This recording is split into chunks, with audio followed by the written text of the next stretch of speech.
Olá! Hoje a gente vai continuar falando de uma criança que é totalmente diferente daquela criança que começou o processo do controle dos esfíncteres há mais ou menos 15, 20 dias. Essa criança de hoje, ela já ensaia a tomar banho sozinha, às vezes algumas até já conseguem, né? E já tem uma independência e uma autonomia para entrar e sair da cama dela quantas vezes ela assim o desejar, né? Ela já consegue escolher a história que ela vai ouvir, né? Antes de adormecer, ela já consegue escolher o brinquedo que ela vai querer jogar com os pais, também durante o ritual do sono. Então, uma criança que já tem muitas aquisições diferentes daquelas que ela habitualmente tinha. Essa criança, no entanto, ela provavelmente, né, claro, porque cada caso é um caso, mas provavelmente ela ainda tem dois grandes hábitos. Um é a mamadeira, outro a chupeta. Vamos tratar de cada um a seu tempo. Primeiro vamos falar da chupeta. A chupeta é um objeto muito importante para a criança, né?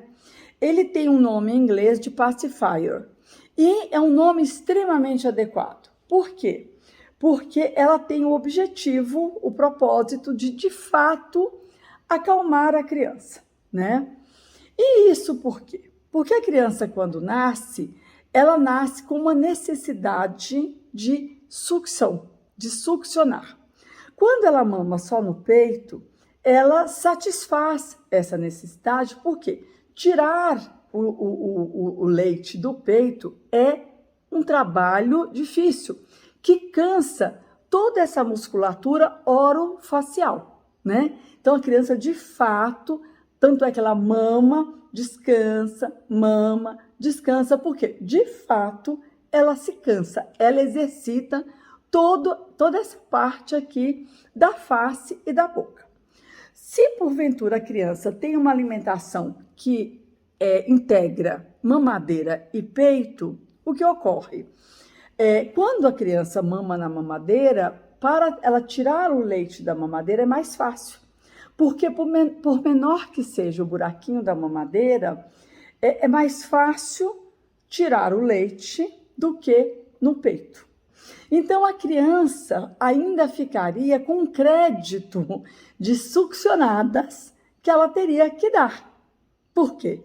Ela não cansou o suficiente, ela não exercitou suficientemente toda essa musculatura, né?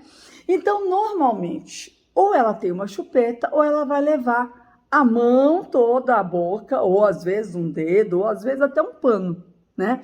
Para ela continuar fazendo esse movimento, né?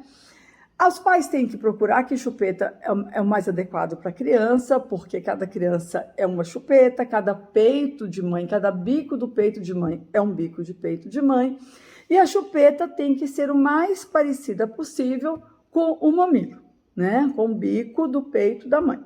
Muito bem. E os pais precisam ser pacientes, porque a criança demora para pegar a chupeta, mas é importante que ela pegue. Da mesma forma que é importante que ela largue a chupeta.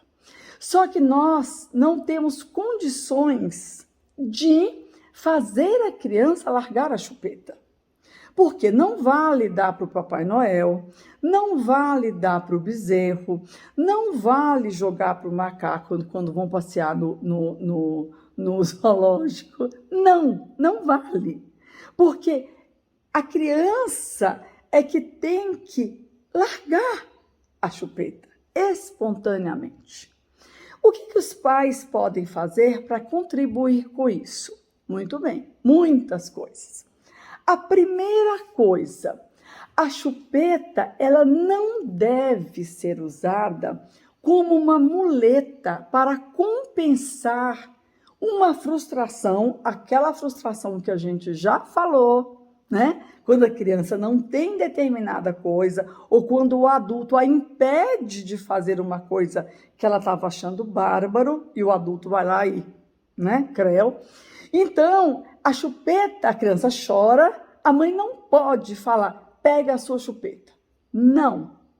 A chupeta não serve a esse propósito de compensar uma frustração. Não é esse o objetivo da chupeta. A chupeta normalmente é usada, principalmente nas crianças maiores, para dormir, né? E não se dorme a qualquer hora. Quando o sol se esconde, quando a lua aparece, quando o céu tem estrelinha, está tudo escuro. Aquela é a hora de dormir. Então, a criança começa a olhar, começa a fazer o pareamento da informação, né? E, entendi, agora eu vou dormir. Não é qualquer hora porque eu fiquei triste, eu vou deitar, vou chupetar e vou dormir. Não. Quando você ficou triste, você vai dar um tempo até você elaborar essa sua tristeza, essa sua frustração e vai sair em busca de outro objeto que vai te satisfazer, que vai te dar uma satisfação e que será permitido, né? Muito bem. Então, a primeira coisa, não usar a chupeta como muleta. A segunda coisa, a criança não deve ter dezenas de chupeta. Chupeta que acende luz, chupeta que canta música, chupeta que faz barulho de gato, cachorro. Não! A criança tem que ter no máximo aí 3, 4 chupetas. Isso porque tem que esterilizar. Uma vai, de repente, para a escola, uma vai, de repente, para a casa da avó e uma fica na casa dela, né? Então, à medida que a criança vai crescendo, é claro, se a criança é bebê, a chupeta está sempre por ali. Mas também não deve ficar por ali, porque se ela fica muito por ali, ela vai no bico, né, na parte que a criança põe na boca, pegando toda a sujeira aqui. Às vezes a criança está engateando, está arrastando pelo chão. Não é assim, né? Fica no berço, por exemplo, né? Ou quando a criança está com uma cólica, a mãe pega a criança, acolhe a criança, pode dar chupeta. Muito bem. À medida que a criança cresce, né, outras coisas interessantes estão acontecendo, né? Além do próprio controle dos esfíncteres, tem livros, tem jogos, tem brincadeiras, tem desenho, tem a escola, né? Então, a criança não precisa ter aquele apoio da chupeta 100% do tempo, né? Além disso, ela precisa se acostumar com a ausência daquele objeto, né? Então, a falta que a falta da chupeta faz, né? Ela tem que se acostumar com esta falta. Essa é uma expressão que eu gosto muito de usar. A falta que a falta daquilo me faz, né? Eu tenho que me acostumar com isso, para que eu me acostume no futuro a não me desesperar quando eu pego alguma coisa que para mim é cara, né? Cara no sentido de afetivamente falando, claro, né? E às vezes também cara, né? Mas eu consigo lidar com esta falta. Então, a criança, a chupeta não tem que estar à disposição da criança o tempo todo. Então, por exemplo, a criança sai da escola, ela olha para a mãe, ela fala Pepe. A mãe olha para a criança, enfia a mão na bolsa, sabe Deus lá onde estava essa chupeta, e dá para a criança. Não. Como assim? Não. A chupeta está em casa. Quando você chegar, você pegará a chupeta. Mas eu quero. Filha, eu não trago chupeta. Eu não uso chupeta. Eu não posso te dar aquilo que eu não tenho. Se a chupeta é tão importante para você, então você deve se preocupar em pegá-la de manhã quando você vem para a escola. Porque também a criança tem que ser convocada para isso. A gente não esquece, por exemplo, o telefone celular ou outras coisas que são importantes para a gente, um remédio, alguma coisa. E quando esquece, ninguém dá. Pega, tira da bolsa, do bolso, faz mágica e sai com o objeto. Não.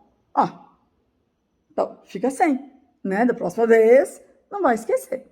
A mesma coisa com a criança. Ela vai lidar com aquele choro ali. A mãe tem que dar um tempo, um velho tempo, né?